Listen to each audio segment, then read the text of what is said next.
Rauf Hasan sahab, thank you so much for joining us on the programme. Army chief ने आज बड़ी important गुफ्तगू की। उन्होंने कहा कि मुझे अव्वल तो खतूत मिले ही नहीं हैं, और अगर मिलेंगे भी तो मैं नहीं पढ़ूंगा, प्राइम मिनिस्टर को भेज दूंगा। ये बड़ी सही बात की उन्होंने, क्योंकि आपको भी ख़त प्राइम मिनिस्टर को ही लिखना चाहिए था अगर आप सिविल सुप्रीमेसी की बात करते हैं। अच्छा, मुझे आपकी गुफ्तगू से पता चला कि कोई प्राइम मिनिस्टर साहब मौजूद है यहाँ। चलिए ये तो आप एग्जैजरेट करके कह रहे हैं, ऑब्वियसली करते हैं। देखिए, वो चीफ साहब की अपनी उनकी एक अपनी मर्जी है जिस तरीके से भी वो रिस्पॉन्ड करना चाहें। ये एक ओपन लेटर है और ये ओपन लेटर जो है वो पब्लिश हुआ है लोगों के लिए, सबने पढ़ा है, सबने देखा है। इंतहाई माकूल लेटर है और इस सिलसिले में उन्होंने अर्ज़ की है कि जी ये जो 6 इश्यूज़ हैं इनको एड्रेस किया जाना चाहिए ताकि अफवाज पाकिस्तान और अवाम फिर यकजा हो सकें। सो इसमें कोई आपने आगे भी सुना होगा, उन्होंने ये भी कहा कि ख़त की बातें सिर्फ चालें हैं। इंट्रीग है ये साजिश है। मैं उनकी स्टेटमेंट के ऊपर कमेंट नहीं करना चाहूँगा। उन्होंने कहा है ठीक है। ये भी कहा जा रहा है कि not army chief didn't say that, but ये कहा जा रहा है कि ये खतूत एक्चुअली एक चार्जशीट है, या आप सिर्फ छेड़ने के लिए एस्टेब्लिशमेंट को भेज रहे हैं। ये देखिए, छेड़ने वेड़ने का मसला नहीं है। ये मसाइल जो इस वक्त मौजूद हैं पाकिस्तान में, जिनकी वजह से बहुत सी इश्यूज क्रिएट हुए हुए हैं। अभी वो नेशनल फाइनेंस ऑर्गेनाइजेशन के जो मैनेजिंग डायरेक्टर हैं वो भी पाकिस्तान आए हुए थे, तो उन्होंने भी पाकिस्तान में पॉलिटिकल हार्मनी, पॉलिटिकल स्टेबिलिटी की तलकीन की है। और जो भी इंस्टीट्यूशन है दुनिया का वो यही कह रहा है, और ये पॉलिटिकल इंस्टेबिलिटी जो है ये मुल्क को तंग कर रही है, मुल्क को तकलीफ दे रही है, मुल्क को डैमेज कर रही है। और खान साहब के जो खतूत हैं उनकी जो मोटिव है उसके पीछे यही है कि ये पॉलिटिकल स्टेबिलिटी होनी चाहिए। अब जो स्टेटमेंट दिया आर्मी चीफ ने, जी कुछ इक़दाम जो हैं जो उन्होंने लिस्ट डाउन किए हैं ये नागुज़ीर हैं। इन इक़दाम को जल्दी से जल्दी उठाना चाहिए ताकि मुल्क में यूनिटी और हम आहंगी जो है वो उसकी फ़ज़ा जो है वो कायम की जा सके। बट जैसे उन्होंने मशवरा दिया कि बल्कि एक आइडिया दिया, उन्होंने कहा मैं भी ख़त प्राइम मिनिस्टर को भेज दूंगा, तो फिर खान साहब भी नेक्स्ट ख़त प्राइम मिनिस्टर को लिख दें या नवाज शरीफ साहब को लिख दें। देखिए जी, खान साहब की सवाबदीद है कि वो क्या सोचते हैं। अब ये अगर ख़त प्राइम मिनिस्टर को भेजते हैं तो वो ठीक है, वो उनकी सवाबदीद है। ठीक है। अब एक तासुर था रऊफ साहब, आप भी ये कहे थे कि इस्टेब्लिशमेंट से मामला ठीक हो रहे हैं या बातचीत हो रही है हमारी। हामिद खान साहब ने कुछ दिन पहले कहा था कि मुझे लगता है कि मेरे दोस्तों को गलतफहमी हुई है, हमारे हालात बिल्कुल वैसे ही हैं जैसे पहले थे। आज की जो डेवलपमेंट है उसके बाद भी यही लगता है कि हामिद खान साहब ठीक कह रहे थे। देखिए, मेरी कंटेंशन आपको पता है, आपके प्रोग्राम्स में भी मैं बसा औकात इजहार कर चुका हूँ और आप आज रीट्रेट कर देता हूँ। मेरी कंटेंशन ये है कि at the end of the day मुल्क के मसाइल हल करने के लिए इस्टेब्लिशमेंट और PTI के दरमियान बातचीत जो है वो नागुज़ीर है, वो होनी चाहिए और जल्दी से जल्दी होनी चाहिए। इसके बगैर मुल्क के हालात जो हैं वो ठीक नहीं हो सकते, इसके बगैर मुल्क में पोलिटिकल स्टेबिलिटी नहीं आ सकती, इसके बगैर मुल्क में इकनॉमिक ग्रोथ जो है वो तेज़ नहीं हो सकती। ये तमाम चीज़ें मैं बारहा कह चुका हूँ, आज आपके प्रोग्राम में मैं दोबारा उनका बरमला इजहार कर रहा हूँ। राइट। सो जो डॉसिया आपने IMF को भिजवाया है, ये वही डॉसिया है जो चीफ जस्टिस को बानी PTI ने भेजा था, या इज इट समथिंग डिफरेंट? जी वही डॉसिया है। सो एग्जैक्टली आपका मुद्दा क्या है? आप क्या चाह रहे हैं IMF क्या करे? IMF कर क्या सकता है? वो यही कर सकता है कि पैसा रोक ले पाकिस्तान का। So is this what you want to do? ऐसी कोई हमने ना, अपना जो ओरिजिनल लेटर हमने कभी लिखा था कुछ अर्सा पहले, उसमें भी हमने, अगर आप पढ़ें वो लेटर तो आपको पता होगा कि हमने इसके बारे में स्पेसिफिकली एक पैराग्राफ ऐड किया था कि इसका ये मतलब नहीं कि आप पाकिस्तान के साथ जो कोलैबोरेशन आपकी है वो ख़त्म कर दें, बल्कि इसमें सिर्फ ये है कि ये जो IMF की एक ट्रांच जो थी, आपको याद होगा जब IMF की एक डेलीगेशन पाकिस्तान में आया था और वो खान साहब को मिलने गया था, तो खान साहब की ओपिनियन सीख की गई थी, तो उन्होंने कहा था जी कि आप बिल्कुल इनको ट्रांस दीजिए, सब कुछ कीजिए, लेकिन ये होना चाहिए dependent on holding a free, fair and transparent elections.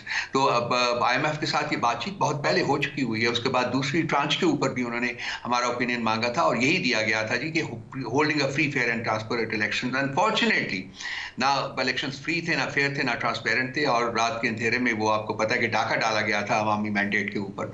तो हम सिर्फ उसकी याद दहानी कराना चाह रहे हैं, उसको बावर करवाना चाह रहे हैं कि जी जो आप लोगों ने भी, जो आपसे कहा गया था और आपने कहा था जी बिल्कुल ये इंपॉर्टेंट चीज़ है और होना चाहिए, वो नहीं हुआ मुल्क में, बल्कि उसके बरखिलाफ बहुत कुछ हुआ है, जिसकी ये जो डोसियर है उसकी एक कंपाइलेशन है, उसमें वो तमाम जो इंसिडेंट्स हैं जो हुए हैं उनको हमने कंपाइल किया है और ये जो चीफ जस्टिस को भेजा गया था उसके साथ भी ये लगा हुआ था और अब मुझे बताया गया है कि उमर अयूब साहब ने खत लिखा है, उसके साथ भी ये डोसियर की कॉपी लगाई। So, जो गवर्नमेंट कह रही है वो भी ज़रा सुन लीजिए। वज़ीर कानून ने इन खतूत के हवाले से कुछ कहा। Let's watch that.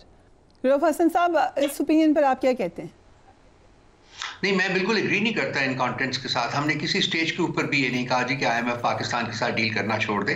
हमने सिर्फ इलेक्शंस की बात की है और वो बहुत पहले भी कर चुके हुए हैं और ये उसकी रीइटरेशन है। लेकिन अगर थोड़ी सी इजाजत दें, सॉरी मैं मुखल नहीं हो रही, आप बात कंटिन्यू रखें, बट एक रिमाइंडर है कि माजी में कर्ज प्रोग्राम के हवाले से शौकत तरीन साहब की जो बात हुई थी तैमूर झगड़ा साहब से या मोहसिन लगाई साहब से, वो रिवील हो चुकी हैं। एक पूरी अटेम्प्ट तो की थी कि पैसे ना आए पाकिस्तान में।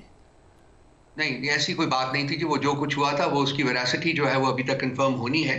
मैं लेटर की बात कर रहा हूँ। सवाल आपका लेटर के बारे में है। लेटर में आप मुझे निकाल के दे दीजिए कि कहाँ हमने कहा है कि आप IMF जो है वो पाकिस्तान के साथ डील ना करे, या अब जो लेटर लिखा गया है उसमें कहाँ कहा गया है कि IMF पाकिस्तान के साथ डील ना करे। ये कंजेक्चर जो है ये एक बीमारी बन चुकी हुई है हमारे यहाँ। हम बात पढ़े बगैर, समझे बगैर, देखे बगैर हम लोग कंजेक्चर करते हैं जी कि खुदा न खास्ता हमने IMF को ये कहा है। IMF के अपना जो उनका जो रोस्टर है उसमें 30% जो इलेक्शंस होते हैं उसका ऑडिट जो है वो शामिल है, वो आप इन्वोक कर सकते हैं। हमने अपने पहले लेटर में भी सिर्फ उसको इन्वोक किया था जी कि ऑडिट होना चाहिए कि elections free fair and transparent हुए हैं कि नहीं हुए। इसके अलावा हमने कोई बात नहीं की कि IMF पाकिस्तान के साथ डील ना करे। ये मैं लेटर्स के कंटेंट्स के ऊपर मैं बात कर रहा हूँ, हकीकत के ऊपर बात कर रहा हूँ। शेख अफजल मरवत साहब पार्टी में अब नहीं है, लेकिन जैसे कि शारिया अफरीदी ने कहा कि वापस आ जाएंगे, ये हतमी है या हो सकता है वो वापस आ जाए? देखिए जी, उनको एक्सपल्शन नोटिस, एक्सपल्शन लेटर जा चुका हुआ है। इस वक्त वो पार्टी में शामिल नहीं है। आइंदा क्या होता है ये खान साहब की सवाबदीद है और उनके शेर अफजल मरवत साहब के कॉन्ट्रैक्ट के ऊपर भी बेस करेगा ये। तो मैं इसके ऊपर स्पेकुलेट नहीं करूंगा कि क्या होगा क्या नहीं होगा। इस वक्त की सिचुएशन जो है वो ये है कि शेर अफजल मरवत साहब पार्टी का हिस्सा नहीं रहे। राइट, बट वो MNA भी हैं, क्या उनसे कहेंगे कि रिजाइन कर दें, दोबारा इलेक्शन हो, या वी कैन कंटिन्यू? मेरा ख्याल है कि उस तरह बढ़ा जाएगा। अब वो शेर अफजल साहब के ऊपर डिपेंड करता है कि वो रिजाइन करते हैं कि नहीं करते। उसको भी अगर करेंगे तो ठीक है, नहीं करेंगे तो फिर उसको भी देख लिया जाएगा कि क्या ऑप्शंस पार्टी के पास मौजूद हैं। बट लेसन क्या हम समझें? शेर अफजल मरवत साहब की स्टेटमेंट्स वजह बनी है, वो जो हर बात कर देते हैं, या उनको लगता है कि वो बहुत ज़्यादा पॉपुलर हैं, ये वजह बनी है? असल वजह क्या हुई है? पॉपुलर तो वो कोई नहीं है जी। वो तो आपकी उनकी पॉपुलैरिटी का जो ढोंग है वो तो ऑलरेडी खुल चुका हुआ है।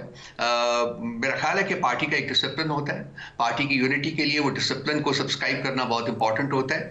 मेरे मसलन एज ए पार्टी मेंबर मेरे इख्लाफात होते हैं, मेरी एक अपनी राय होती है, मैं उस राय का बरमला इजहार करता हूँ जो पार्टी के फोरम्स हैं, बिल्कुल वैसे ही जैसे कि बाकी तमाम मेंबरान को भी हक हासिल है कि वो उस अपनी राय का इजहार करें। लेकिन जब हम पब्लिक डोमेन में, मैं आपके पास बैठा हूँ, ये पब्लिक डोमेन है, यहाँ मैं उस बात का जो है वो इजहार नहीं करना चाहता। ये पार्टी डिसिप्लिन इसको डिमांड करता है। अनफॉर्चुनेटली शेर अफजल मरवत साहब ने इस डिसिप्लिन को कभी सब्सक्राइब नहीं किया। वो हमेशा वो जो पार्टी के अंदरूनी मामलात थे उनका इजहार जो है वो पब्लिक फोरम में करते थे, जिससे कि पार्टी को डैमेज होता है और ये नहीं होना चाहिए। बारहा उनको पहले भी आपको पता है कि शो कॉज नोटिस जारी हुए थे, लेकिन उनको पार्टी में रिटेन किया गया था सिंपली बिकॉज के ये हमें उम्मीद बावर करवाया गया था कि जी ऐसा दोबारा नहीं होगा। लेकिन अनफॉर्चुनेटली बदकिस्मती से ऐसा होना बंद नहीं हुआ, जिसकी वजह से पार्टी को ये एक्सट्रीम स्टेप है वो लेना पड़ा। राइट, एक और आप लोगों की इन्वेस्टिगेशन हो रही थी 26वीं आईनी तरमीम के वक्त। अभी कुछ दिन पहले भी हम बात कर रहे थे, तो मौलाना फजल रहमान के रिप्रेजेंटेटिव का कहना यही था कि अगर हम वोट ना डालते